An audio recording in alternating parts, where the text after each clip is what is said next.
এদেশের মানুষ যখন কথা বলতে পারত না, স্বৈরাচারী শাসককালীন শেখ মুজিবুর রহমান সাহেব পাকিস্তানের মাধ্যমে যখন এদেশের মানুষের কন্ট্রোল করেছিল, গণতন্ত্র ছিল না, মানুষের খাবার অধিকার ছিল না, বস্ত্র অধিকার ছিল না, বাসস্থানের অধিকার ছিল না, তখন আল্লাহ রাব্বুল আলামিন এদেশের সিপাহী জনতার বিপ্লবের মধ্য দিয়ে তাদের আহ্বানে আল্লাহ রাব্বুল আলামিন এই দেশের মানুষের রহমত স্বরূপ মুক্তির সনদ হিসাবে শহীদ প্রেসিডেন্ট জিয়াউর রহমানকে বাংলার মানুষের এই দিশেরা মানুষের মুক্তির জন্য প্রেরণ করেছিলেন।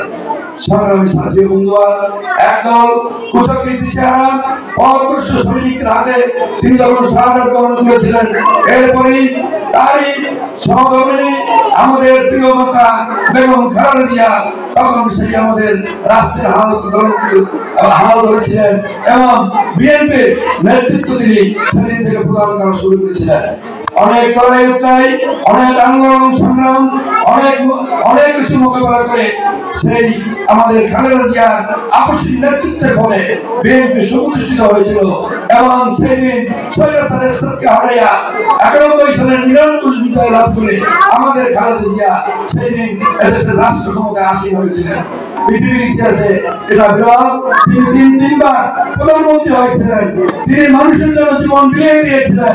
শহীদ জিয়া মৃত্যুর পরে এতিম সন্তানদেরকে তিনি ঘরে রেখে তারেক এবং ঘরে রেখে তিনি এদেশের মানুষের মুক্তির জন্য সেই সারাদিকে আন্দোলন চালিয়েছিলেন। যখন এদেশের সংকট এসেছে তখন তিনি মানুষের পাশে দাঁড়িয়েছিলেন। শহীদ প্রেসিডেন্ট জিয়াউর রহমানের এমন একটা পরিবার যেখানেই সংকট, বাংলাদেশের যেখানেই দুর্যোগ, সেখানে এই শহীদ পরিবার নেতৃত্ব দিয়েছিলেন।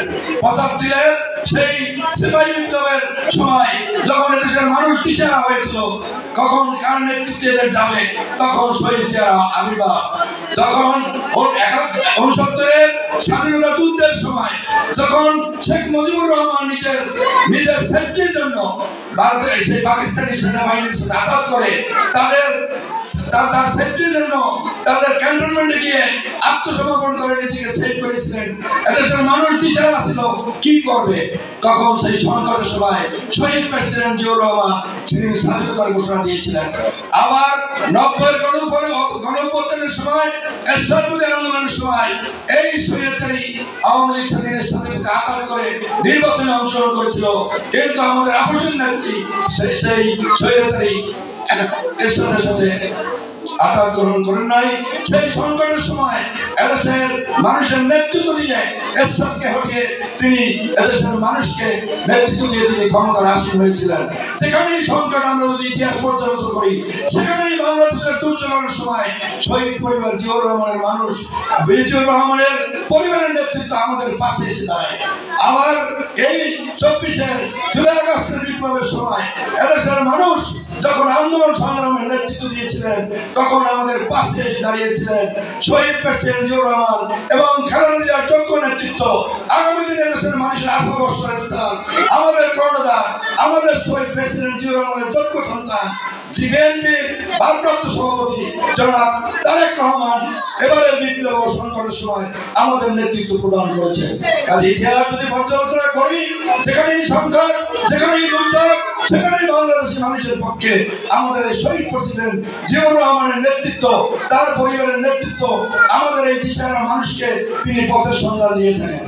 কিন্তু দেখবেন আজকের যেই পরিবারটি এদেশের মানুষের জন্য এত কিছু করেছেন, সেই পরিবারের তিনবারের প্রধানমন্ত্রী বেগম খালেদা জিয়াকে পর্যন্ত ফ্যাসিস্ট আওয়ামী এই শেখ হাসিনা সরকার চিকিৎসা পর্যন্ত সুযোগ দেয়নি। আল্লাহ রসুলের রহমতে এদেশের 18 কোটি মানুষের আন্দোলন সংগ্রাম এবং কোটাপতি আন্দোলনের সেই বৈষম্য বিরোধী ছাত্র জনতার আন্দোলনের মাধ্যমে আমরা এদেশকে মুক্ত করেছি। আজকে আমরা স্বাধীনভাবে কথা বলতে পারছি।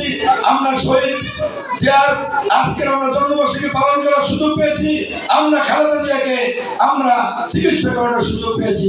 আজকের এই দিনে আমরা দোয়া করবো যারা শহীদ প্রেসিডেন্ট জিয়াউর রহমান সহ তারেক রহমান সহ সবাইকে আল্লাহ বেঁচে নসিব করুক এবং তারেক রহমান বীরের দেশে বাংলাদেশে ফিরে আসুক এবং আমাদের দেশ নেত্রী আপসীর নেত্রী বেগম খালেদা জিয়া সুস্থ হয়ে আমাদের মাঝে ফিরিয়েছে, আমাদেরকে নেতৃত্ব দেবেন, রাষ্ট্রভার গ্রহণ করবেন, এই দোয়া আমরা আল্লাহর কাছে করছি।